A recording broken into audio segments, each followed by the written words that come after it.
all wish for in life is good physical and mental health. Isn't it?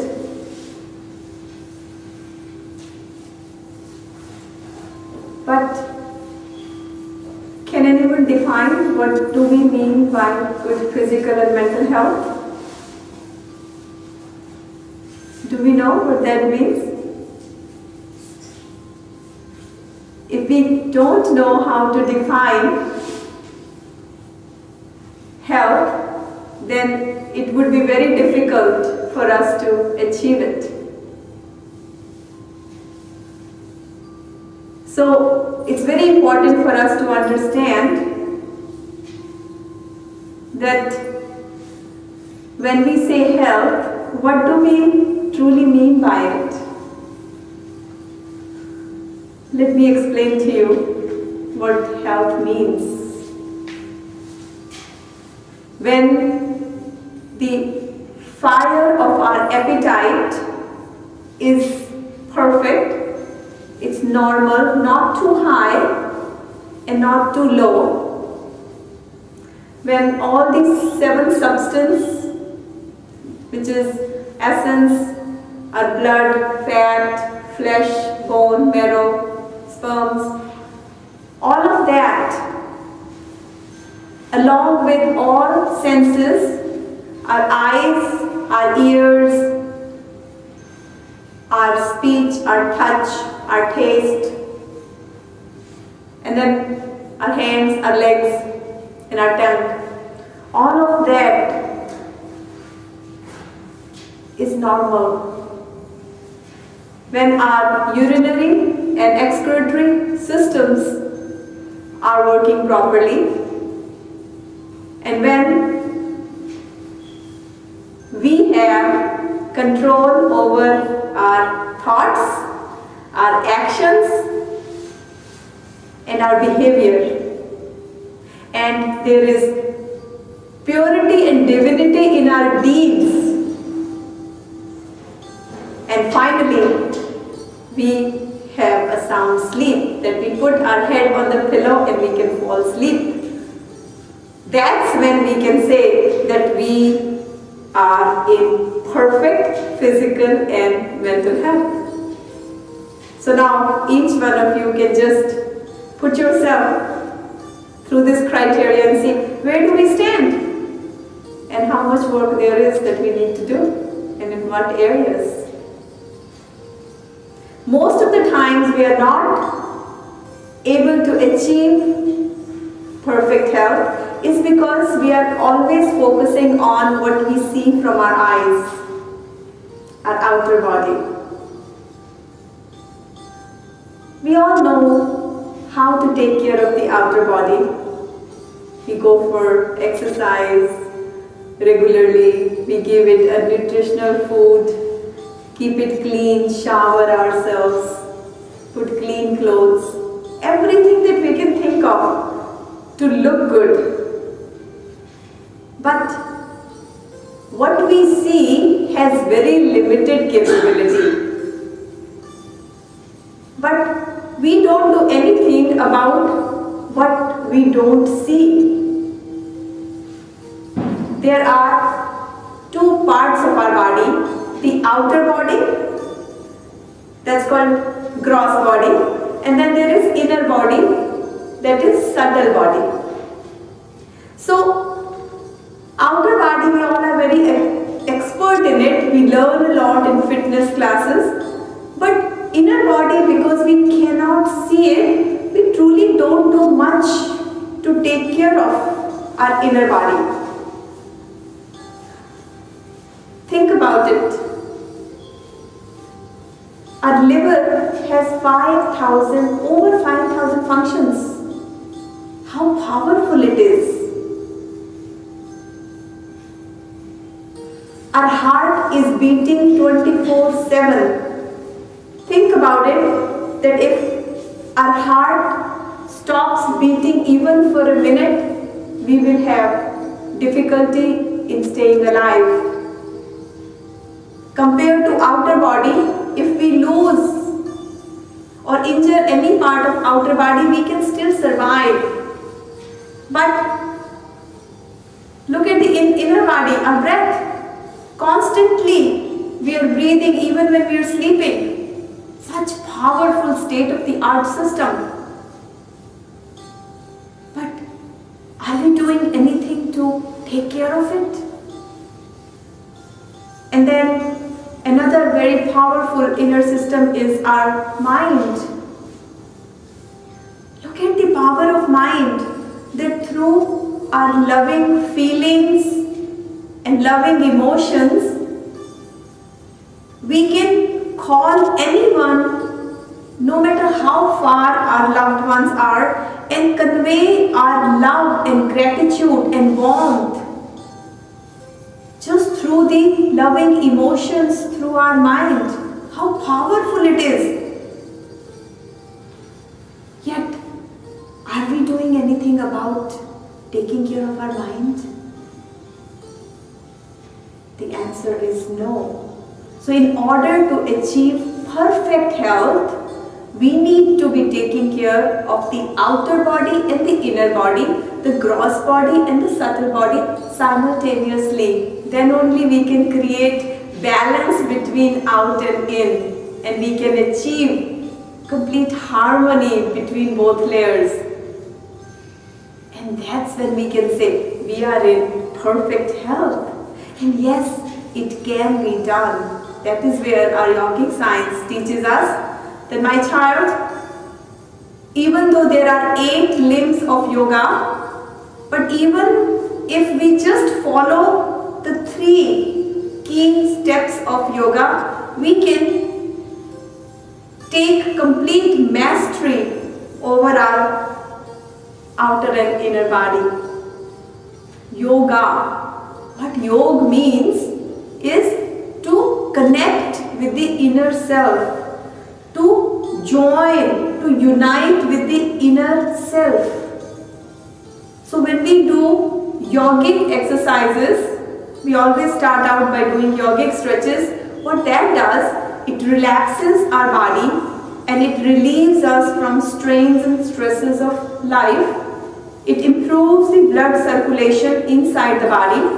And even the law of physical science says that when our body is contracted and it expands and then it shrinks, what happens? It prevents us and it heals us from any diseases.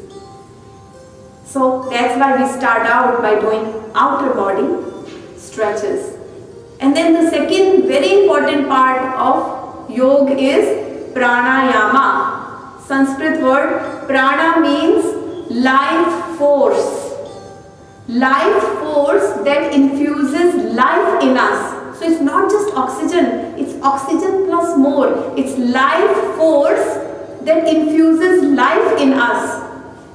Yama means exercising that breath. So when we exercise our breath, we are connecting to our inner self, which is very powerful. It's called pranayama, yogic breathing techniques that we practice here. So what happens? First thing it does is it calms our mind. It purifies our blood because fresh oxygen enters in our body through our lungs and it strengthens every system that we have within us. It improves the efficiency of every system. Our kidneys, our liver, our heart, our lungs, pancreas, uterus. The efficiency increases. What else it does? It exercises all of our inner organs. So it's an internal exercise of every system. So just like we are exercising in the gym for the outer body, this is a gym for the inner body exercises. There is not a better inner exercise than a breathing exercise because it's very scientifically designed. And it reaches to every part of our inner body and it strengthens it. and it allows the toxicity to exit from the body. Therefore, we stay disease free. Each cell becomes more healthier. New cells are formed, diseased cells exit from the body, and our body's anabolism, metabolism and catabolism is regulated. Very scientific approach to creating inner health. And then the third thing we do here is we end it with meditation.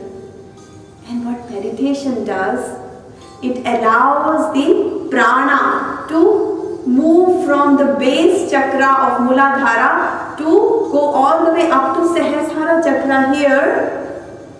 So we move from lower consciousness to higher consciousness. So when the energies start to move up, there is more clarity of wisdom, clarity of thought, our intellectual knowledge increases.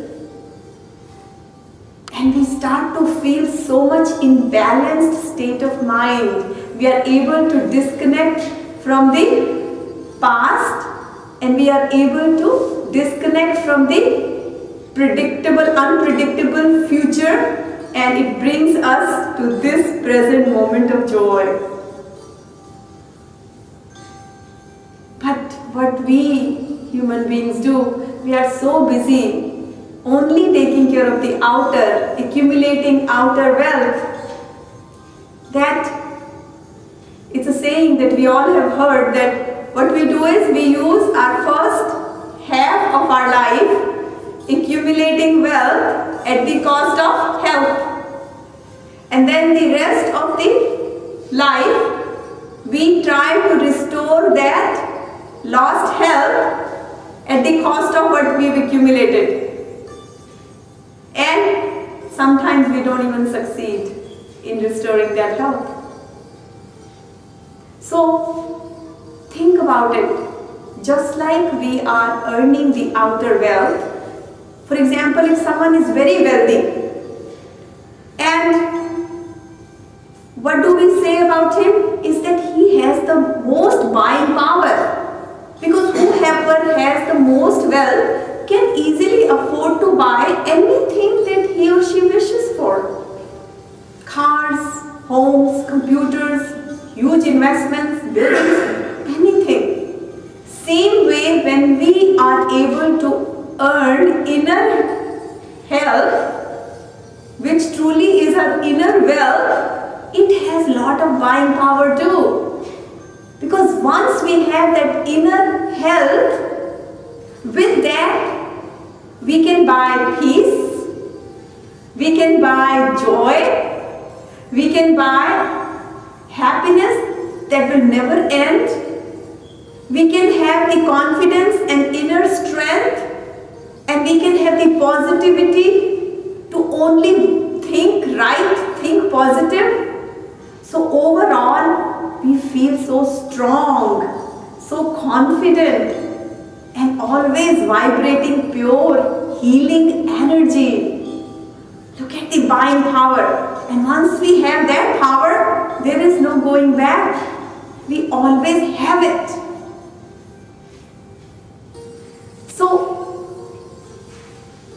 when we establish discipline for these practices, then we are liberated from all of our mental and physical diseases. But we think the opposite. We think, oh, if I create a discipline, I lose my freedom. I have to get up and I have to do this. My God, my whole day is shut down. I have no time to rest. I have no time for my own self. But let me tell you, yogic science teaches us there is freedom only in discipline. And let me explain this further to you, how this works. When we have discipline to go for physical exercise, it liberates us from being obese and any diseases related to that. Same way, when we start having a discipline to take care of our inner body with yoga, pranayama, meditation, it liberates our mind from negative thoughts, from restless energy, from thinking negative. It helps to create expansion of heart, constriction goes away, and we are in so much better position to deal with stresses and strains and challenges of life. We are unshaken, we stay very strong, we are prepared, we are insured. So, to understand it better, think about it, that if we go to the city of Chicago and we look at Sears Tower, very tall building, and if we go down in the basement of that building and we peek out through window, we'll have a nice view of Chicago and we love it. But if we move up to about 40th or 50th floor and we peek out from that floor and we try to have a view of Chicago, we'll say, oh my God, it's the same city but it looks so much more beautiful. I love the lights, I love the surrounding. And then if we put little effort to go all the way up to maybe 95th floor and try to have the same view, what will happen? The feeling will be, wow, what a city, so beautiful, so pretty. I never knew Chicago can be this beautiful. So in all three situations, the building is the same, the city is the same, I am the same. What changed? I moved up. As I rise above, from lower to higher, the view becomes more prettier.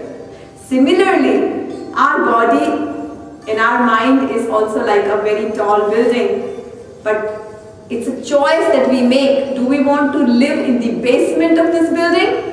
Or do we want to rise above to the highest floor and try to have a view of our life and have that wonderful, wonderful feeling of this beautiful journey of our life?